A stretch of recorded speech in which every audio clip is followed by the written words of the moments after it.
All right, everybody, welcome to another episode of Solo Vision. Hooray! We're doing another review discussion. I'm so excited for it. I've got all my gizmos and everything all set up. Look, you guys can see the chat here now. I noticed in the last video that it just was gone, which was a bummer. Let's see, we've got the video and then the background. I mean, we are ready to go. Loving it. Oh my goodness. How's everybody's week been? It feels like it's been way longer than a week since we did one of these. Talking about, my gosh, what did we, Beat Saber? God, talked about Beat Saber for forever. So,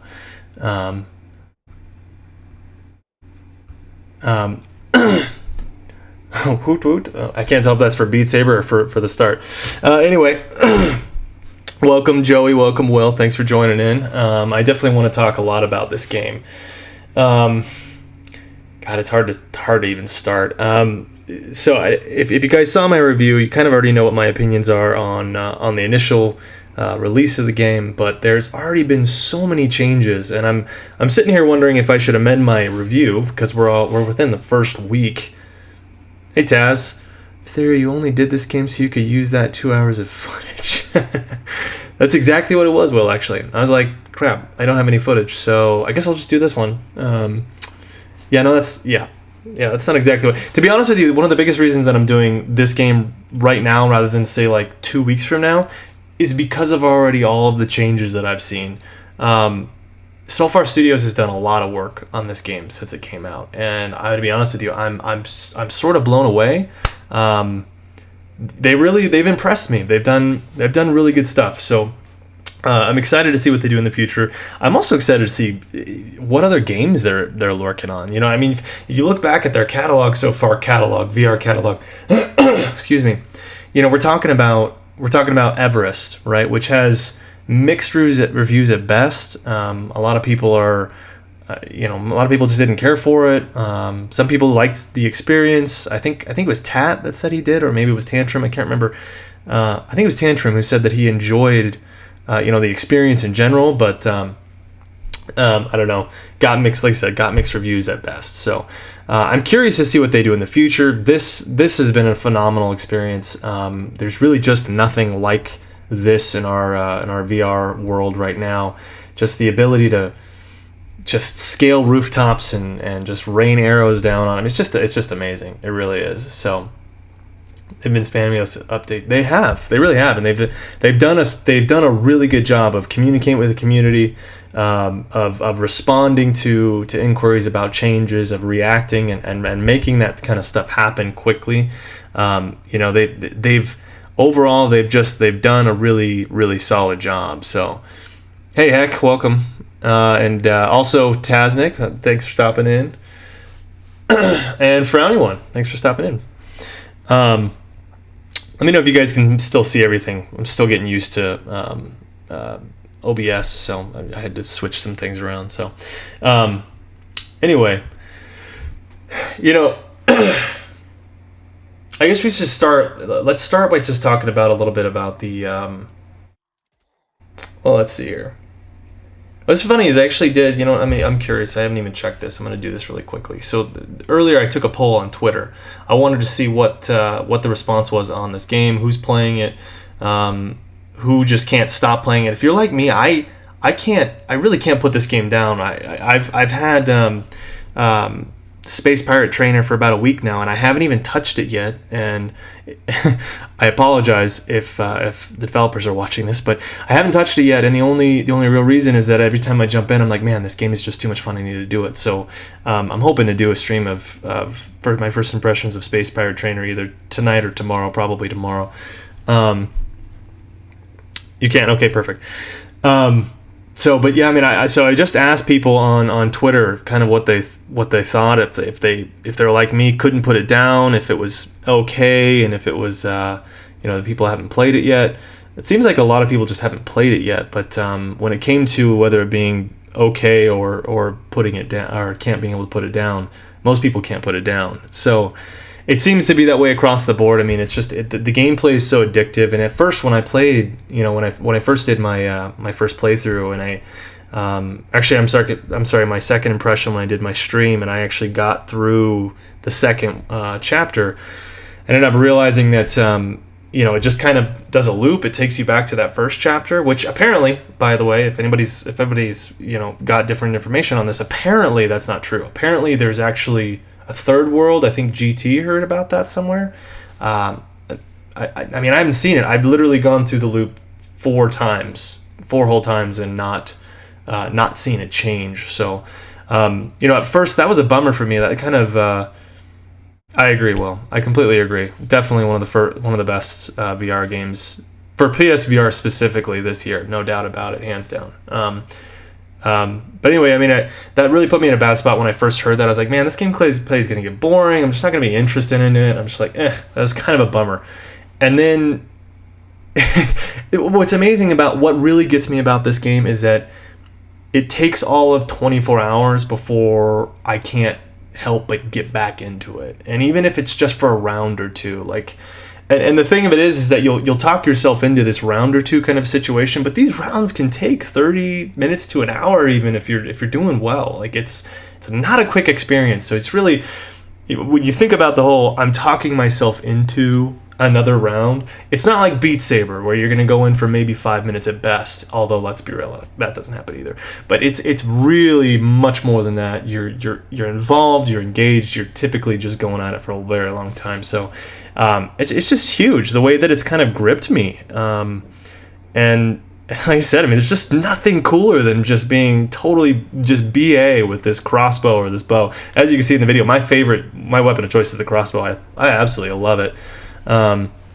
Yeah, exactly. Well, 4 levels in, didn't see a new world. Still haven't seen a new world. You know what I am curious about? I want to talk about this too. I wonder if it's achievement based.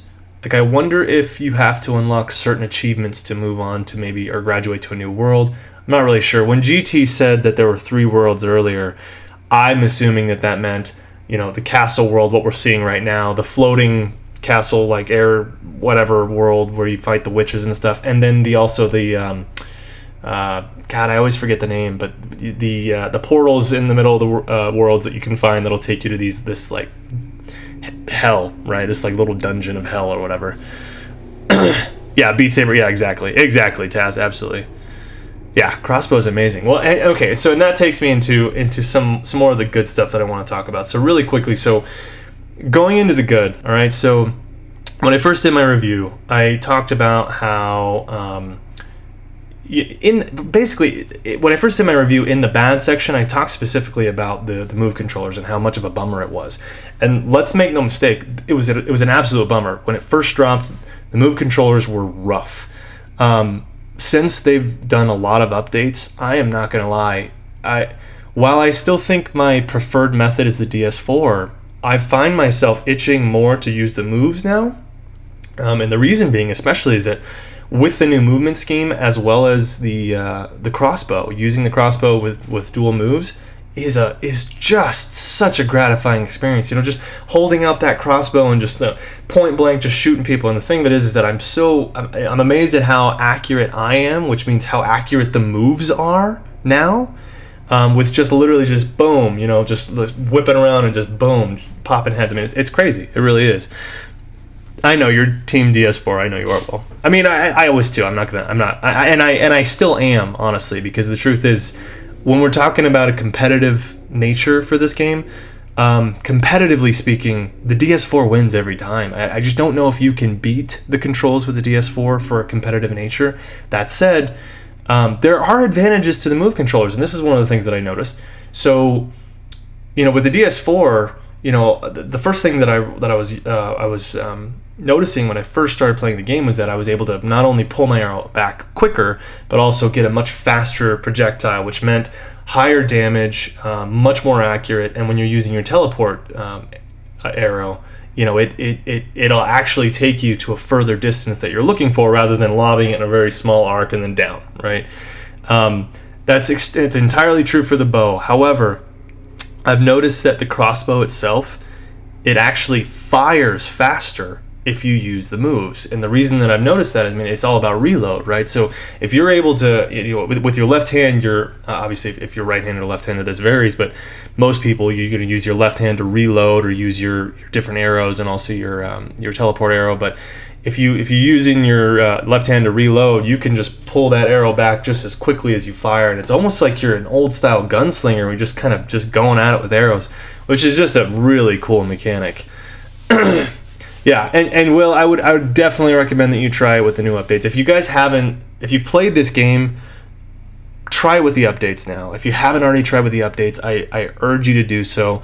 The updates have made a world of difference with the Move controllers. Again, I don't think that they're going to replace the DS4, especially on a competitive level, but it is a lot of fun. And the thing for me is, like, I don't have the highest scores in this game to begin with, and I'm never really going to, and that's okay for me. I've never been a scores guy. You will, however, you'll probably never stop playing with the DS4.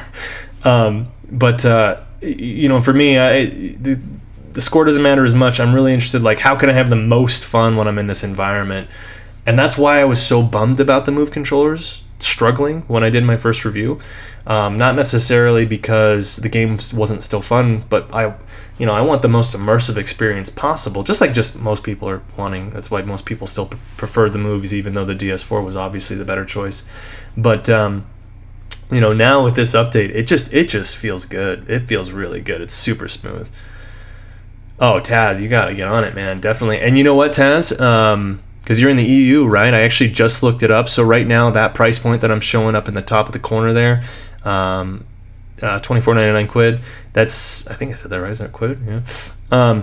So right now I actually think it's on sale. I think it's still on sale for $19.99, I think. So you might want to check it out, man. I mean, I literally just checked the prices before we started the stream. So wait, for some reason now physics in VR never feels right to me. Wait, what do you mean, Joey? You mean in this game, or how do you mean? Pushed off the leaderboards, so much for first place.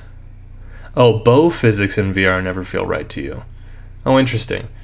Yeah, honestly, my go-to for bow physics games was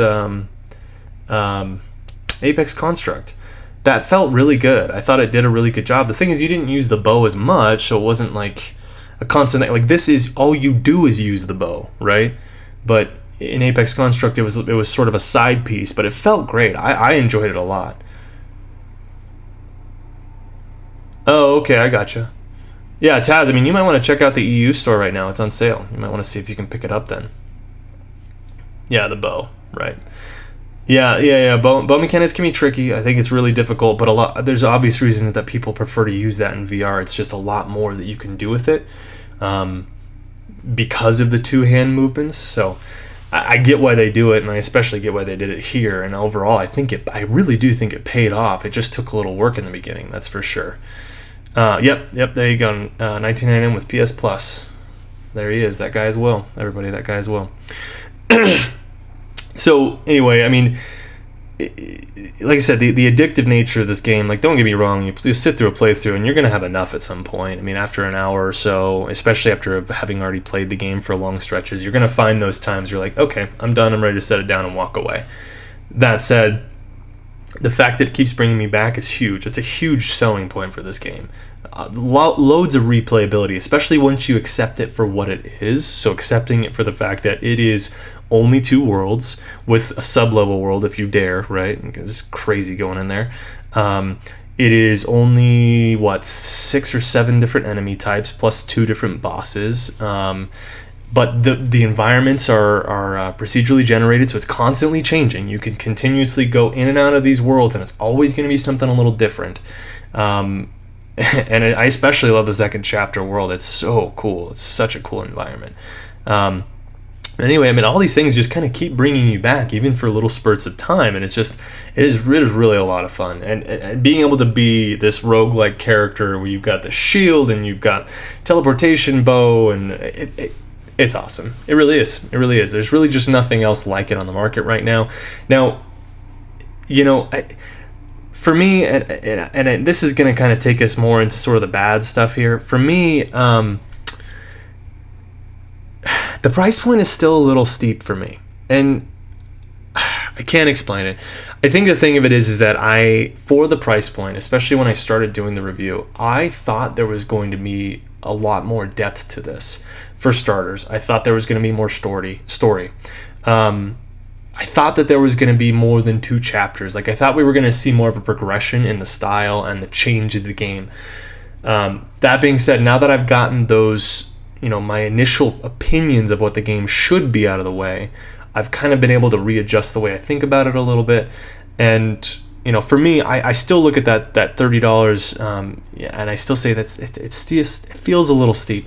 But at the end of the day, I mean, I've already probably sunk more time into this game than I have into, say, Astrobot, for example. And that was a $40 game, and I mean, we can go on about Astrobot, but the truth is that it is probably worth it, but I'm that kind of person that looks at a $30 price point and says, oof, steep. But take that with a grain of salt, because it can be a little cheap sometimes. Let's see. As far as anything else bad, I'm trying to think. I mean, there's, we've already kind of covered it. I mean, some of it feels limited at times as far as how far you can go. I think $20 is certainly a sweet spot. Yeah, I absolutely agree. Maybe even 25. But then it's like 25. You're splitting hairs. But I do think $20 is a sweet spot. I think that especially because of the game doesn't offer any.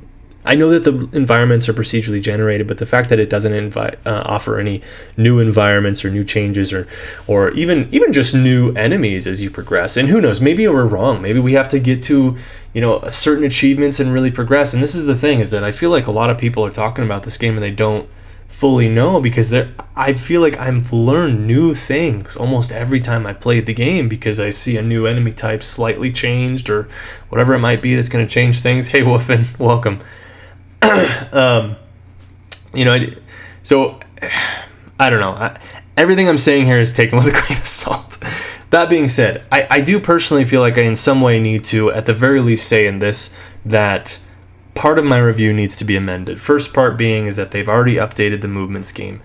It blew me away how fast they did that for the Move controllers. It was awesome. I'm so happy that they did it that way.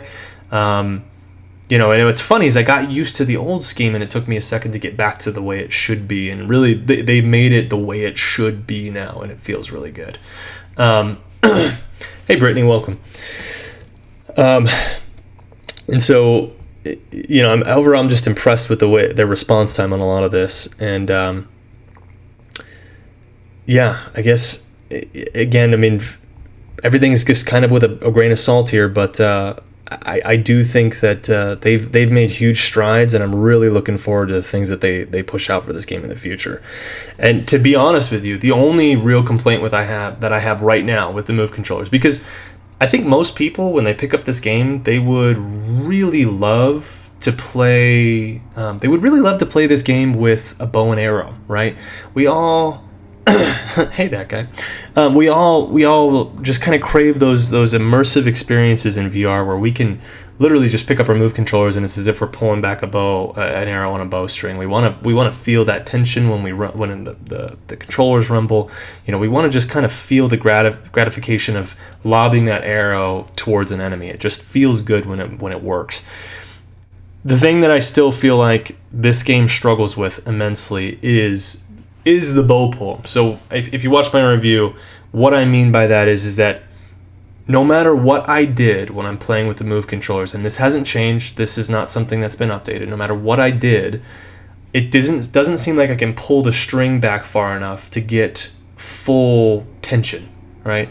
And if you weren't here a little earlier, I was literally just saying what the importance of doing this is that if pulling it back is going to shoot it a lot further, it's going to shoot it a lot faster, it's going to deal a lot more damage. So that's really important, especially when you're talking about high scores, when you're talking about just movement within the game, or even just enjoyability. I got so frustrated so many times when I would try to pull back an arrow and I'd shoot it at an enemy's head, but because that enemy was just far enough away from me, that arrow went down to his chest rather than his head. and you could tell it was like a dead-on shot, and it's just it drives me nuts. And then even further, there were plenty of times where I'd actually pull it back and lob it at him, and it would even hit him. It was almost obvious it hit him straight in the head, and it still just didn't seem to do the damage. So that's a big problem for me. I feel like that really needs to change. And like I said, this is where I think that Apex Construct got it right. They had the bow pull. How far you have to pull it back, actually working really, really well. In this game, you've got to pull it pretty much all the way back behind your neck. And I was even talking to Justin Incredible VR, and he was saying that he's got to pull it like almost behind his ear here. And a part of that is because he's trying to get it past the lights on the headset. So it's understandable why this problem exists, but until it's fixed, I feel like there will always be something missing from this experience, and that's just a truly good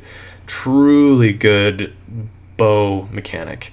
And that's the one part that we're missing to make that happen. So the other thing that I was talking about with Justin was the leaderboard system. So there's been so much controversy when it comes to what controllers there are, what controllers everyone's using, whether we're using dual moves, we're using the DS4. The problem is that there's an obvious leader in all of that, and that's the DS4. Everyone on the leaderboards, everyone on the top that you see their names of, they are going to be using the DS4. I would be shocked if somebody wasn't, and if they're not, they're using the crossbow. And even then, I'd still be shocked if I saw anybody up there with the Move controllers. The real problem that I think is here is that I don't think that even by addressing the problems that I've said about the Move controllers, that we will actually see a significant competitive nature between people who are using Moves and who are using DS4. So because of that disparity, I feel like we need to separate, or they need to separate the leaderboards so that it says, what controller scheme people are using. And even if you just labeled what they're using in the leaderboard, that would at least make it better. But I think if you had two actual separate tabs that says, okay, DS4 only, Move only, that would make a huge difference in the competitive nature in the game. At least for me, it would make it a little bit more fun to use Move controllers, because oftentimes when I go into the game, I'm like, man, I need to beat that high score, even though I never will or never do. I just want to. It just sounds like fun. So yeah. So anyway, a lot of things going on with this game, and I'm really excited to see what those changes are. And so, let's see. Let's talk about the. I'm trying to think. Is there anything else that was really bad from the review? Give me a second here, you guys. How's everybody's night going, by the way? It's been a heck of a day. I've seen a whole bunch of streams today. Nobody streamed this today, at least not that I saw. Oh, you know what? The enemy AI. That was something that I did mention, and I don't feel like anybody else talked about it. It's a really subtle thing, and I don't know if anybody's had this experience yet, but if you walk into a large room and you see you see multiple enemies within the room. Let's say for example that this space is the size of the room, right? I'm walking in, let's say right where my thumb is at, and there's an enemy right here and there's an enemy right here. Well, if I shoot at this enemy right here, because of the distance between these two enemies, this enemy isn't alerted, even though they're in the exact same space, right?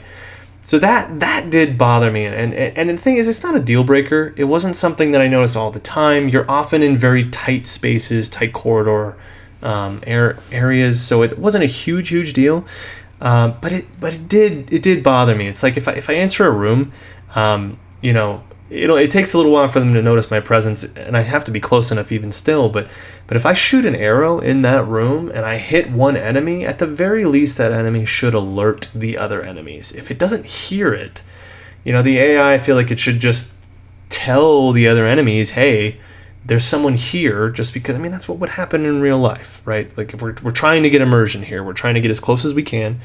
And these are the kinds of little details that I feel like would really spruce up that immersion feeling, really make me feel like I am this stealthy archer that just has to be on my toes and keep away and dodge and just look out for everything.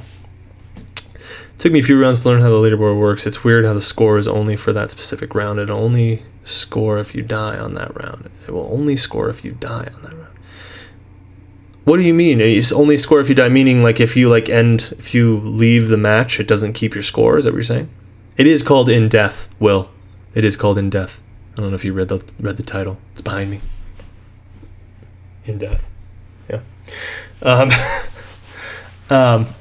So yeah, that was the other thing that kind of bothered me, was just the enemy AI. To be honest with you, I kind of doubt that they'll actually address that. It's probably just not a big enough issue for anybody to really care about. And at one point, I don't blame them. They've got their hands full with other things. But at the other point, it would be nice. It would be really nice. Let me see here. I want to see if I talked about everything that I really liked about it too before we go into some of the visuals. Yeah, and I really like that about the leaderboards too, is the fact that you can do challenges. So it's kind of a not a co-op, but it's a multiplayer challenge kind of experience, which is nice. No one seems to accept these challenges or send them, so it'd be cool if people were doing that a little bit more often. But I mean, at the end of the day, people just want to hit that leaderboard, and it doesn't record your score on the leaderboard, which is dumb, by the way. It should. Why would it not? It's still a run, right? It's still a run. Score isn't confined by all levels you played, just the level you died on. Really? Okay. That makes a whole lot of sense. Because, okay, so this is funny. So Adam from Play PSVR, he had the highest score for a long time, and the way he said that he got it was he was going into those portals, into the little miniature hells, and fighting his way through because he thought he had to. And so when he's dying, he must be dying like those little portal levels must be an extension of the level itself. Also, Will, I'm questioning if that can be true, because how can that be possible if you've got people who've got 200,000 plus, but there's a limited number of enemies within the arena, unless the only way it's possible is if people have literally gotten so many achievements that they're getting more points per kill. I guess that's possible. That'd be kind of irritating. I'm not gonna lie. That would kind of bother me if that's the case. So thanks for telling me that during my review. now I'm upset. Anyway, let's move on. I want to talk about the look and the feel of the game itself. So I mean, if you're looking at the screen right now, like this is my favorite environment. I loved this environment. I loved the just sort of the open space, the airiness to it, and the enemies as well, except for these little flying SOBs. They're a pain in the butt. Oh, see, that is irritating. I wonder if it's just, you know what, Will? I wonder if it's just through a run that goes through both chapters. I wonder if that's it, because it just doesn't make sense that it could only be from one level. I wonder. I don't know. But I will say I did have the same experience when I got through when I got through 4 chapters. Both chapters twice. I did have a fairly low score, one that I didn't think I would have. So I don't know, maybe something like that is going on. I'm curious what your explanation is for that. Like if you have an explanation from the dev, or if not, I'll be honest with you, I might look into it. I might give an update later on. Strategy you can use at the end of the level to increase your score a lot. The boss endlessly spawns enemies until he dies, so just kill as many enemies as possible and don't kill the boss. People, oh my gosh. People drive me nuts. Play the game. Just play the game. Just play. Seriously, they're sitting there mining for points.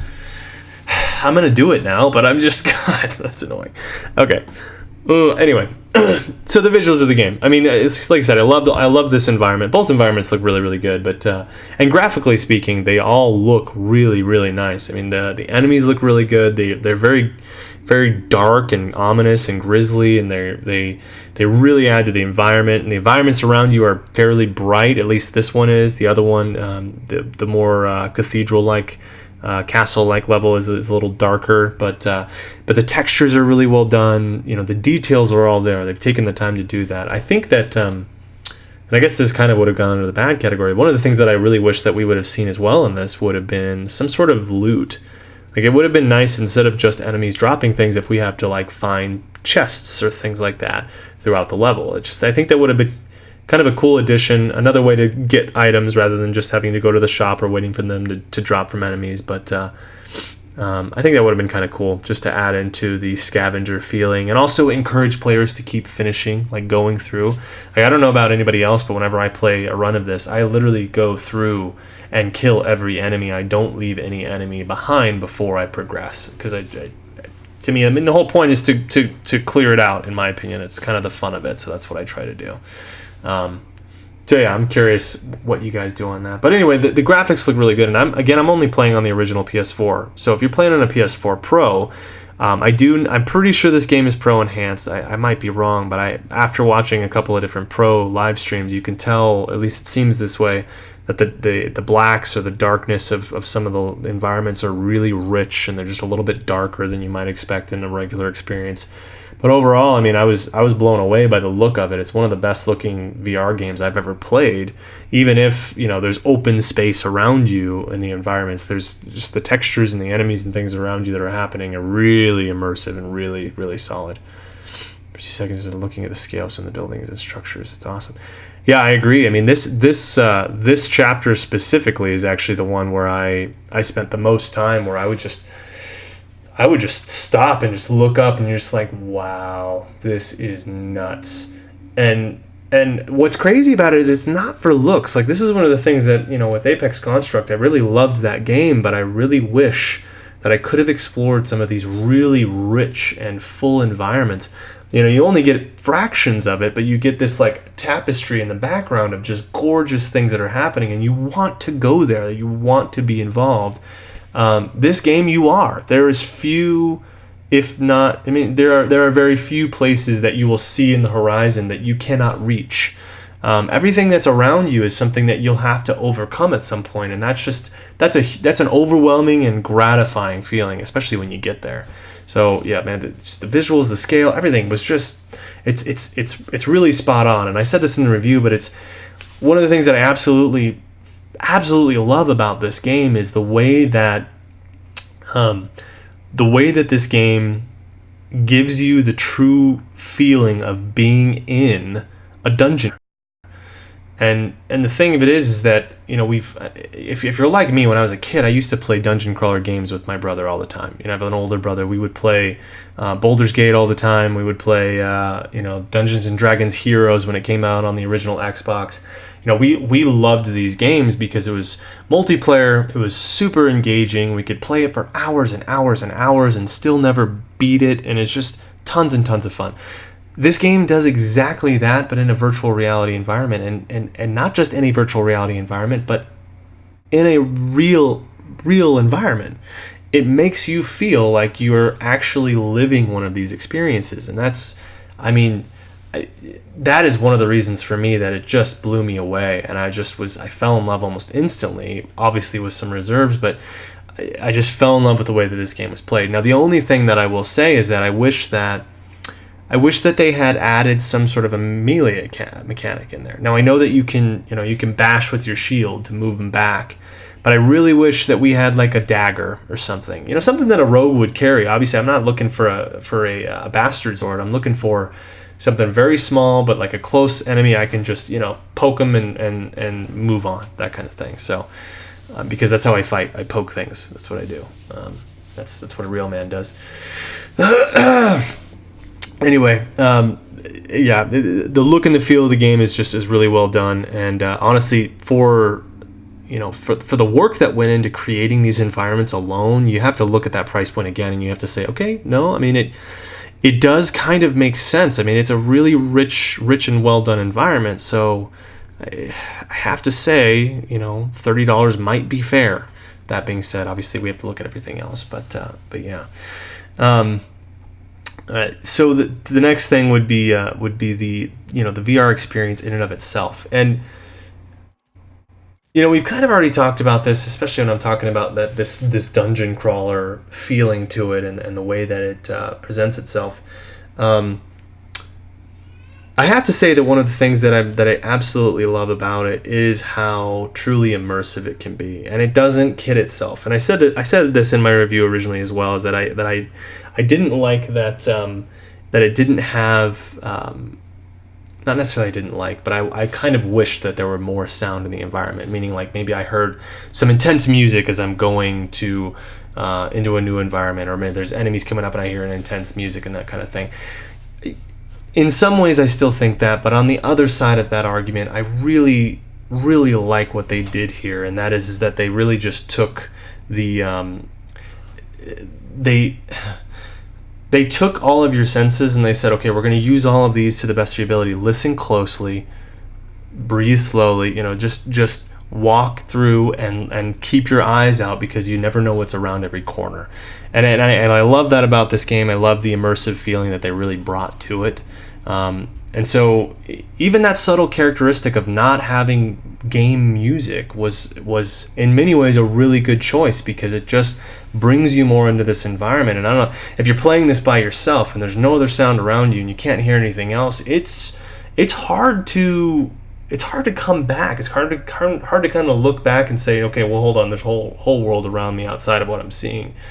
You kind of get lost in what is happening in front of you, and that's what I'll say. I mean, the VR experience here is just top notch. It really is.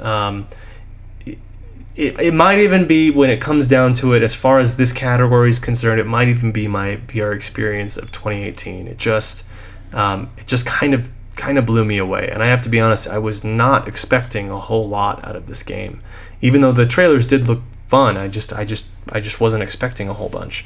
So that's what I'll say. I think the experience was really spot on, and I think that Soulfar Studios did a really excellent job of capturing just about anything that they would need to make this experience believable and livable. And so that will finally take us to the not to that, to the verdict on this. And I've already given a verdict. And my verdict was that it was a recommendation with strong caution, and the reason for the caution was for people getting used to the Move controllers or used to the controller scheme and whatnot. After playing this for about a week and after writing that original review, I'm going to stick with my verdict, but I'm going to lessen this caution here. Now that they've done all these updates and they've changed a lot of these things with the controllers, instead, the caution is not a matter of getting used to the controls. The caution is now more of a understand how the points work, how the leaderboards work, understand how using a DS4 is going to probably earn you more points, but using Move controllers is going to have that more of a true engaging experience. So just take that kind of as it is.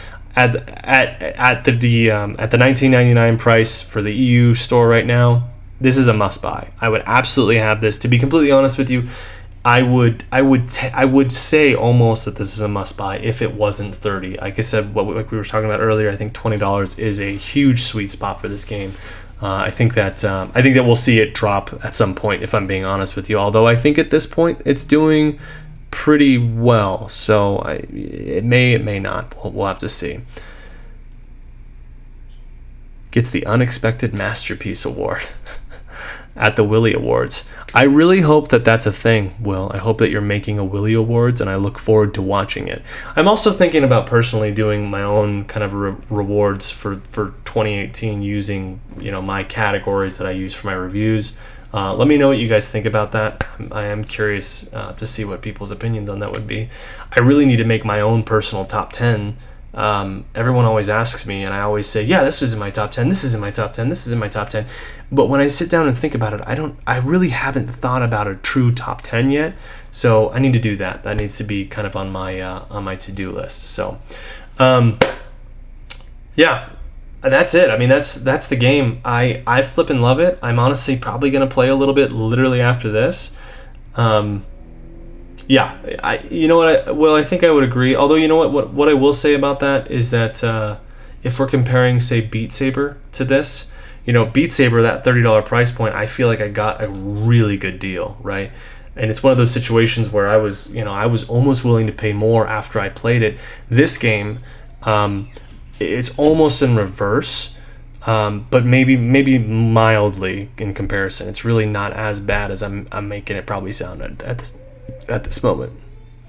Doing a top 10, you should too. Yeah. Okay. Well, then I think I'll do a top 2. So Solo's top 10. We'll have to do it. Anyway, guys, I have to wrap up here. I appreciate you stopping in. I think I'm gonna try and make this a more regular Monday experience. But I'm gonna try and focus more on games that are older, not necessarily things that are new, but obviously this just needed talking about. It's just gotten so much attention, and it's had so much attention from the developers specifically that actually have addressed a lot of things that were in my own review. So I just wanted to touch on them. I wanted to go over it and just discuss it. So anyway, you guys, I appreciate everybody stopping in. Live stream tomorrow. Look out for a Space Pirate review as well, and I will see you guys soon. Thanks for stopping in.